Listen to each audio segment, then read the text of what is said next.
Jadi satu ketika Majnun ini sakit, badannya lemah. Terus dia datang ke tabib. Sama tabibnya, "Oh Majnun, ini untuk biar sakitmu ringan, kamu harus dibedah sedikit.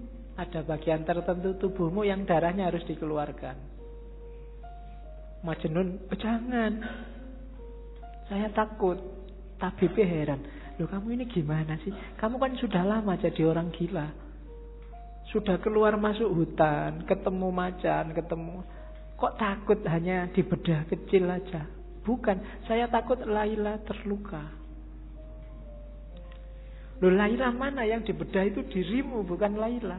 "Loh enggak, di setiap jengkal tubuhku, setiap tetes darahku, itu sudah tercampur oleh Laila. Aku sudah tidak bisa membedakan lagi."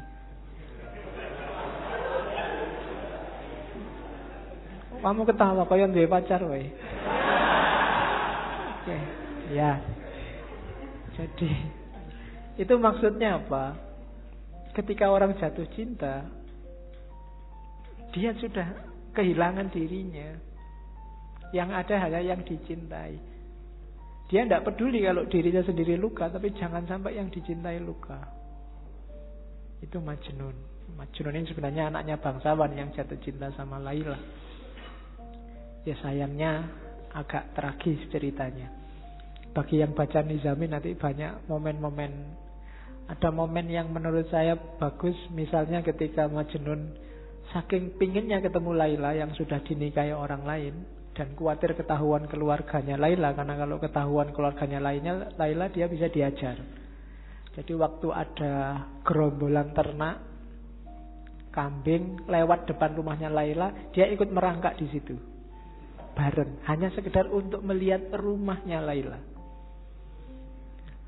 Oke, itu Majnun. Nanti banyak momennya yang bagus dan banyak dipakai oleh Rumi. Cuma Rumi bikin cerita sendiri, hanya tokohnya Laila sama Majnun, dengan ilustrasi besarnya cinta Laila sama Majnun, besarnya cinta Majnun sama Laila, dan sebaliknya. Jadi Rumi ingin bilang bahwa tanda-tanda bahwa kamu jatuh cinta beneran adalah ketika kamu tidak lagi egois, tidak lagi mikir keuntunganmu apa. Sama Allah juga begitu. Kalau kamu masih ngitung-ngitung untungnya apa, belum ikhlas sejati, masih belum tanda-tanda cinta.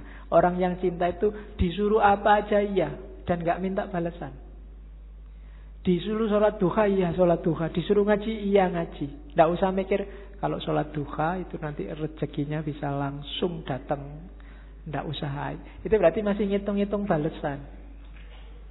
Barang siapa membaca surat Al-Waqi'ah setiap malam Jumat, maka itu berarti masih mikir reward, masih dagang sama Allah. Bukan salah, cuma levelnya masih belum level cinta. Kalau level cinta, ngaji ayo, disuruh baca Waqiah ayo 3 kali ndak apa-apa. Baca Yasin 10 kali ndak apa-apa. Ndak mikir kalau 10 kali balasannya maka ini. Kalau ini ndak. Kalau masih itu masih dagang. Kalau masih dagang belum cinta. Kalau cinta ndak mikir balasannya apa. Kenapa? Karena kamu sudah melupakan dirimu. Yang kamu ingat hanya yang kamu cintai. Yang penting Allah senang, Allah rela. Waktunya enak-enaknya orang tidur, aku bangun. Kenapa? Allah senang yang kayak gini. Waktunya orang cepat-cepat berangkat kerja, aku sholat dulu, sholat duha. Kenapa? Allah senang yang kayak gini. Bukan karena tak sholat dulu nanti biar rezekiku lancar, biar masih ada reward yang kamu pikir, masih mikir balasan. Sama kayak kamu traktir pacarmu, ya sekarang traktir, tapi nanti harus mau loh ya boncengan. Itu masih mikir reward. Masih mikir, aku cinta padamu, tapi kamu cinta padaku juga kan? Kalau enggak ya aku nyari yang lain. Itu berarti belum. Masih dagang, masih negosiasi. Apa salah? Enggak. Cuma levelnya masih belum level cinta. Ketika belum level cinta, ya harus dinaikkan lagi, masih negosiasi, masih bukan Allah satu-satunya. Tapi jalannya sudah menuju Allah, tapi masih belum ikhlas. Karena ikhlas itu tidak mikir balasan. Sodakolah 1000, maka akan kembali 700.000 karena dilipat gandakan 700 kali. Ini kalau masih hitung-hitungan, itu kesenangan koruptor-koruptor.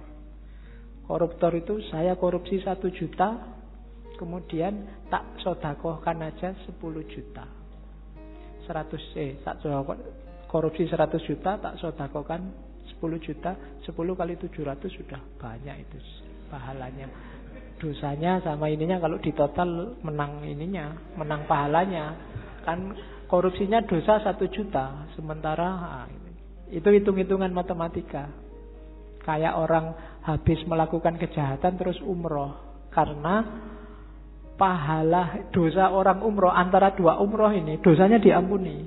Jadi sebelum melakukan kejahatan umrohlah, nanti habis melakukan kejahatan umrohlah.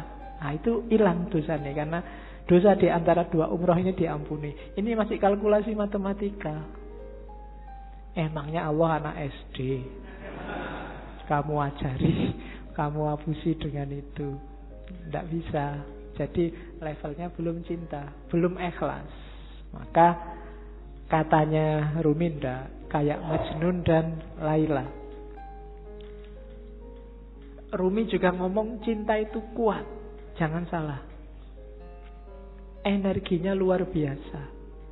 Jadi ya kalimatnya si puitis. Karena cinta duri menjadi mawar.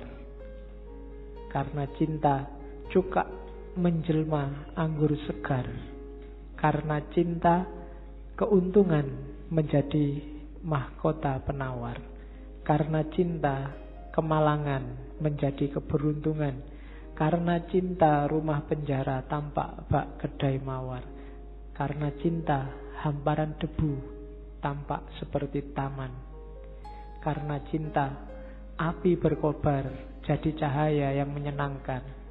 Karena cinta setan berubah menjadi bidadari. Karena cinta batu keras menjadi lembut bak mentega. Karena cinta duka cita menjadi riang gembira. Karena cinta hantu berubah jadi malaikat. Karena cinta singa tak menakutkan seperti tikus. Karena cinta sakit jadi sehat. Karena cinta amarah berubah jadi ramah. Cinta itu energinya luar biasa, kekuatannya luar biasa. Orang yang cinta tanah air rela loh mengorbankan nyawanya, rela disiksa oleh penjajah, rela dipukuli. Orang tua demi anaknya rela bersakit-sakit. Luar biasa energinya. Kamu sama pacarmu disuruh jemput pagi-pagi ya mau.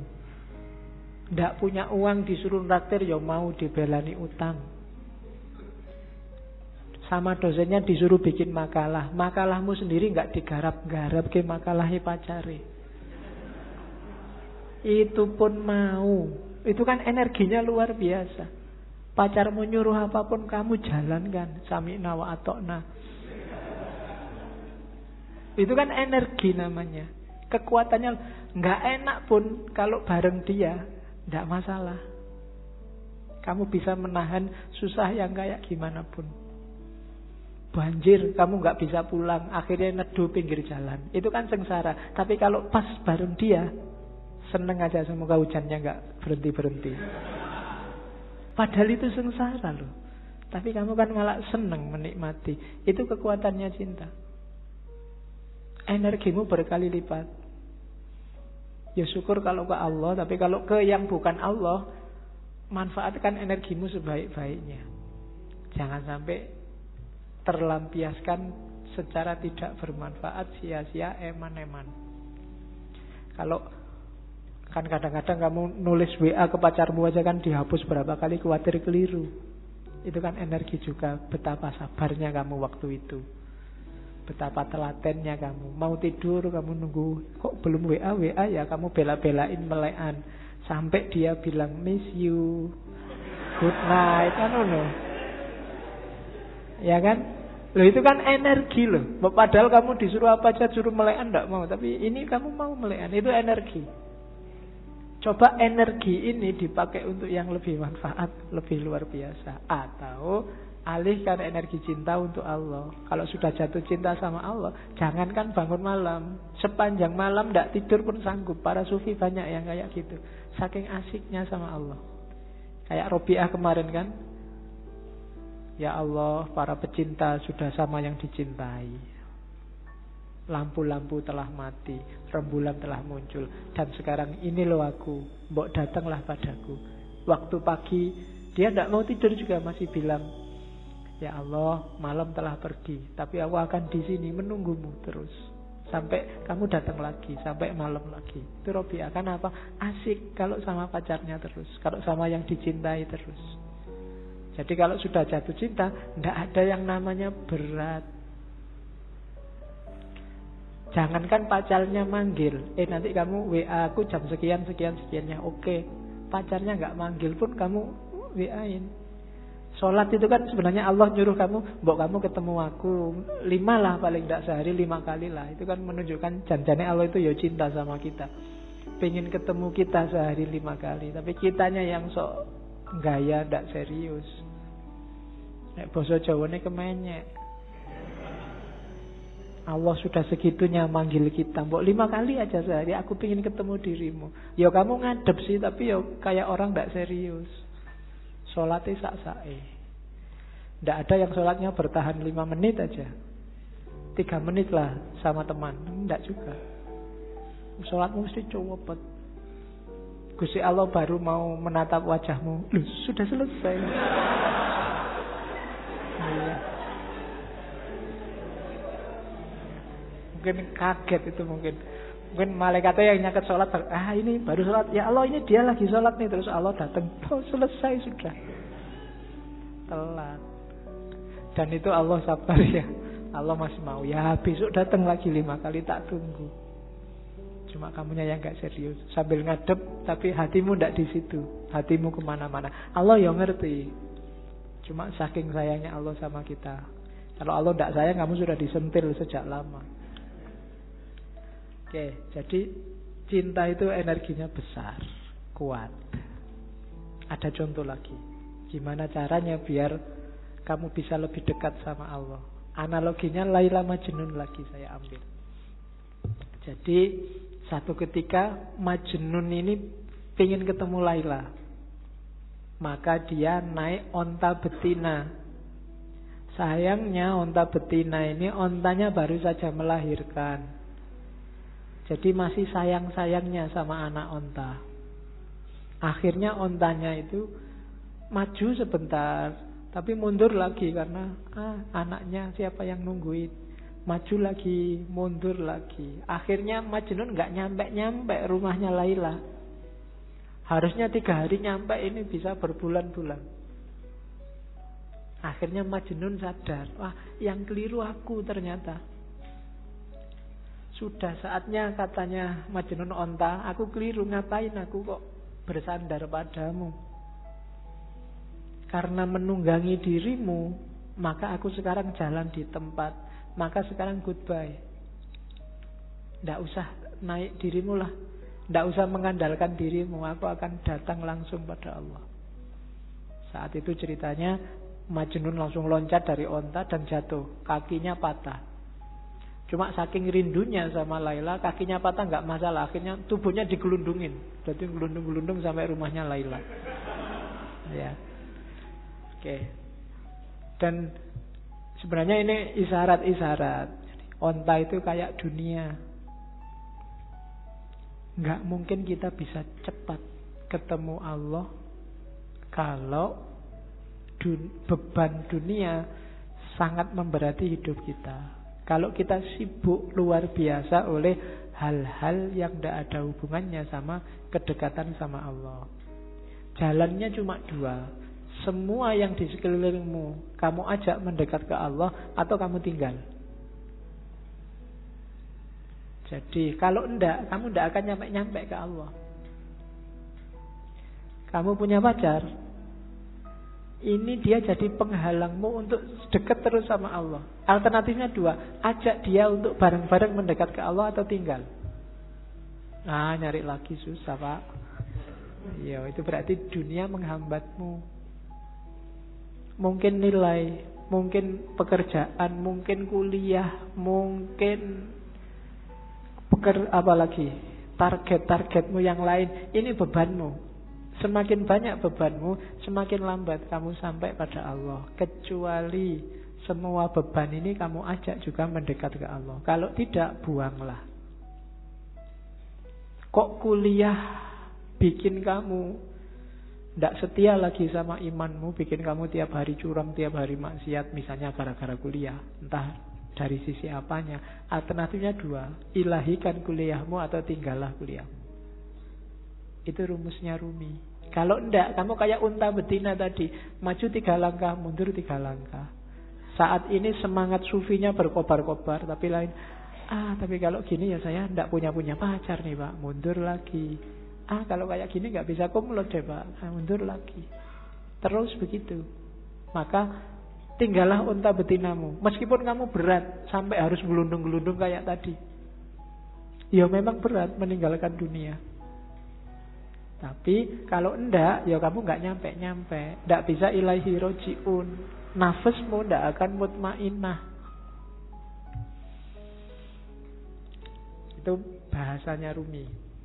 Lepaskan ikatan yang membelenggu jiwamu. Bebaskan dirimu. Selama ini kamu diperbudak harta. Kilauan emas dan perak membuat matamu tertutup. Kamu ingin memiliki dunia. Kamu ingin mengisi cawanmu dengan seisi lautan. Apa gunanya? Perhatikan tiram. Dia mengisi diri dengan air secukupnya. Dan dia bisa melahirkan mutiara. Isilah dirimu dengan air kasih. Kasih yang bisa mengobati segala macam penyakit.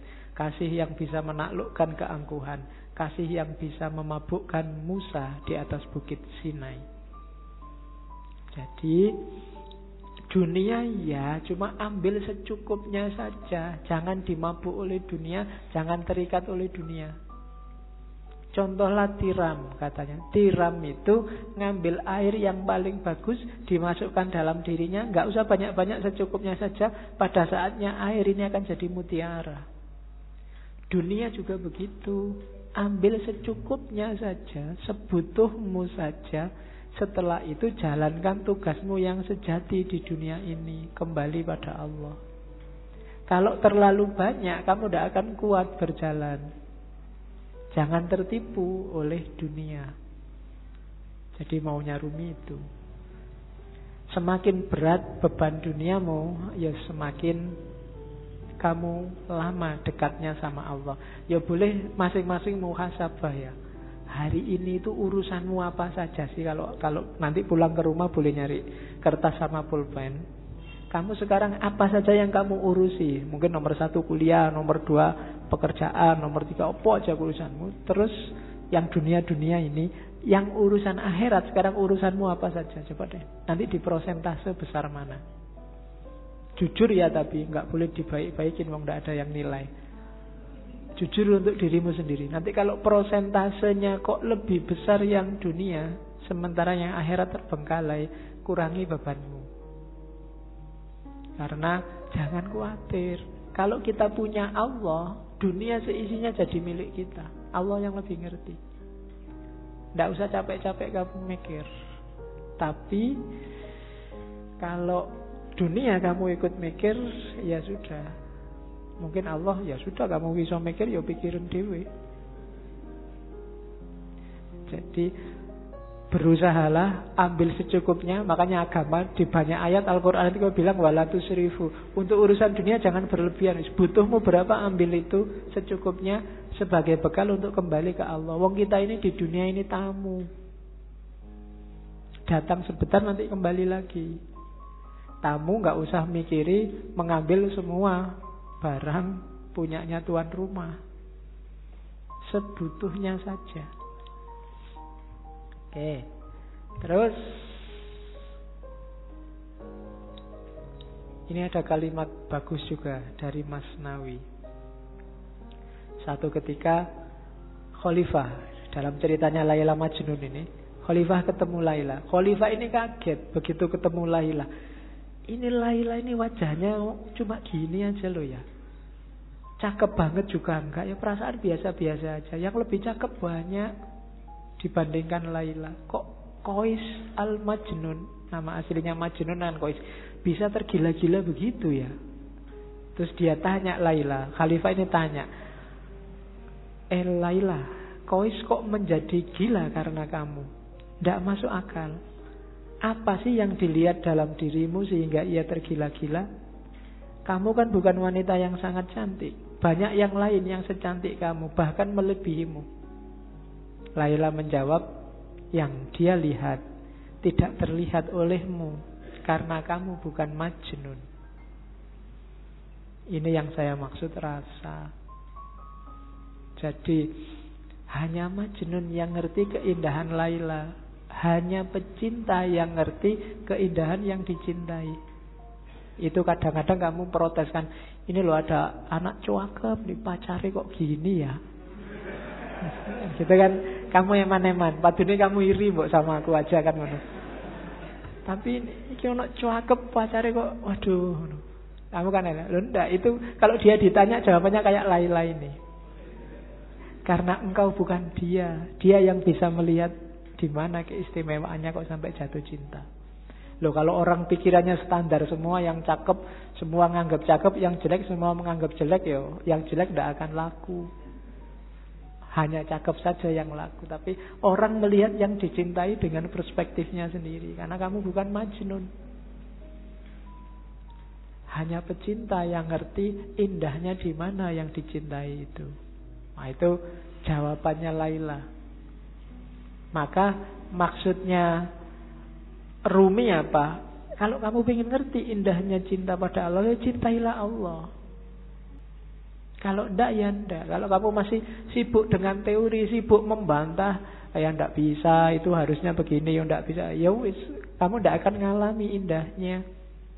Jatuh cintalah sama Allah. Nanti kamu akan ngerti. Sama kayak jawabannya Laila, karena kamu bukan Majnun. Kalau kamu Majnun, kamu ngerti di mana indahku. Karena kamu bukan Majnun, ya kamu tidak ngerti. Oke. Nah, ini syair paling terkenal dari Rumi. Cinta adalah intinya, dunia hanya kulitnya.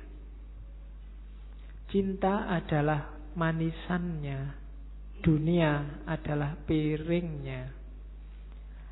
Agamaku adalah agama cinta.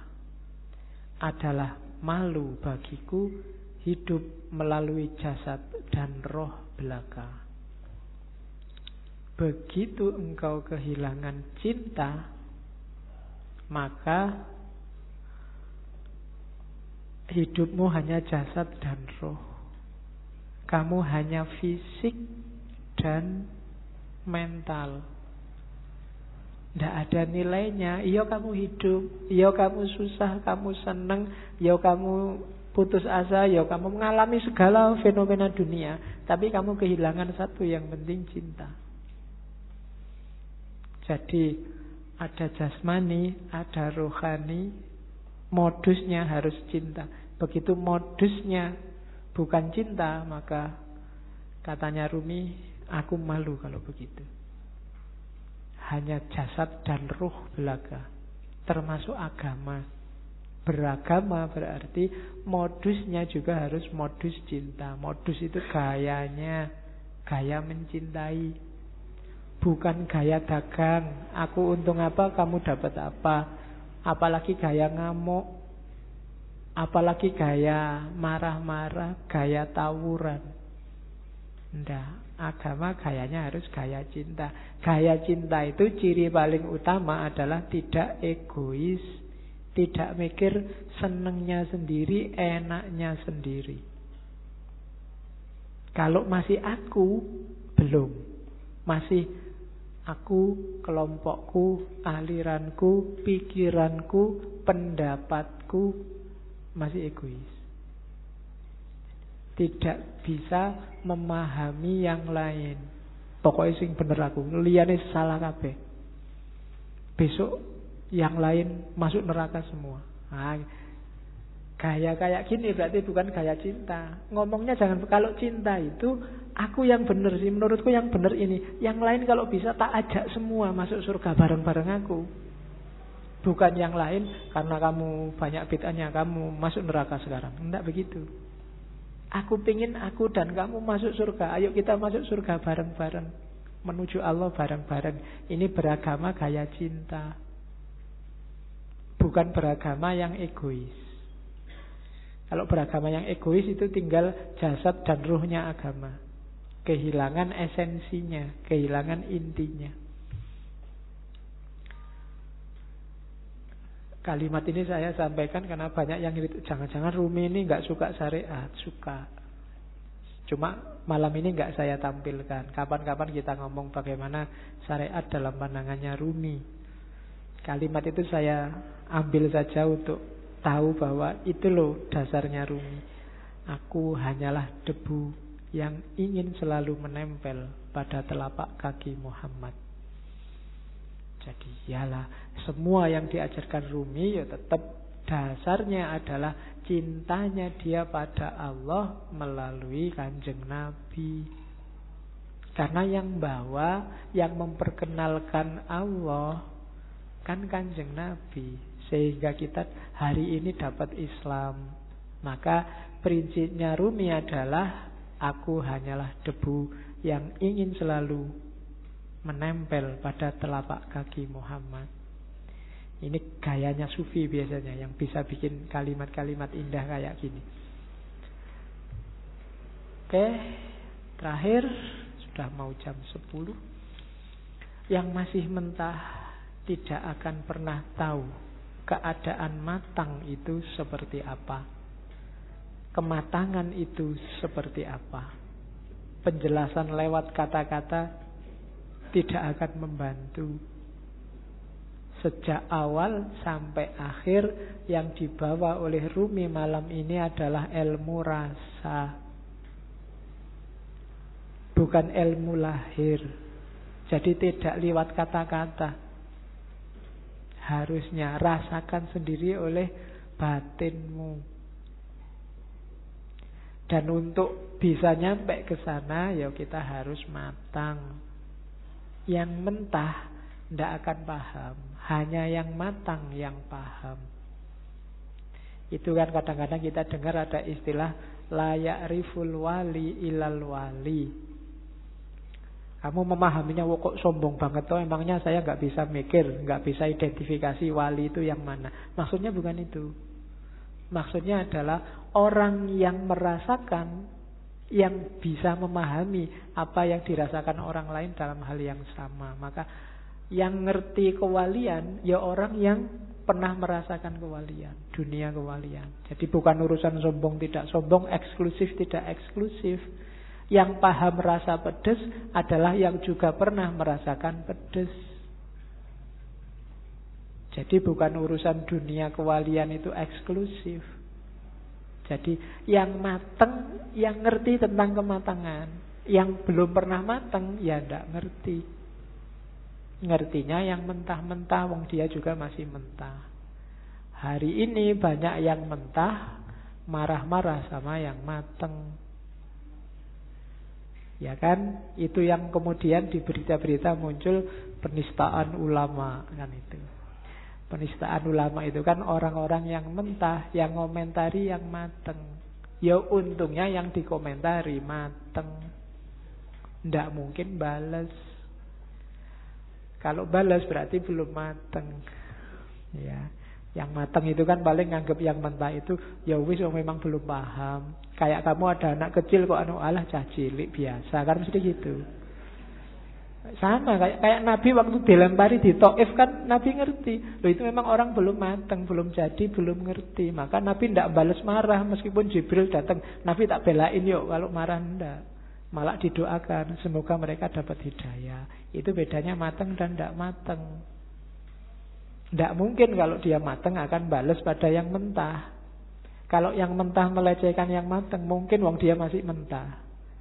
Jadi yang terjadi hari ini itu sangat masuk akal. Kamu nggak perlu kaget.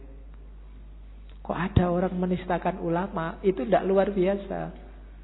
Orang awam loh menistakan ulama. Biasa. Yang luar biasa ada ulama menistakan orang awam.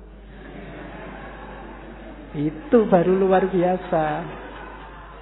Perlu dipertanyakan keulamaannya. Jadi kamu tidak perlu kaget. Ada orang ngomentari kiaimu pedes-pedes. Lo biasa memang dia awam belum mateng. Kalau kebalik baru kamu boleh kaget. Malah kiaimu yang ngomong pedes-pedes. Itu berarti kebalik. Perlu dipertanyakan. Itu berarti nggak mateng. Itu yang menurut saya logikamu kebaliknya di situ kemarin.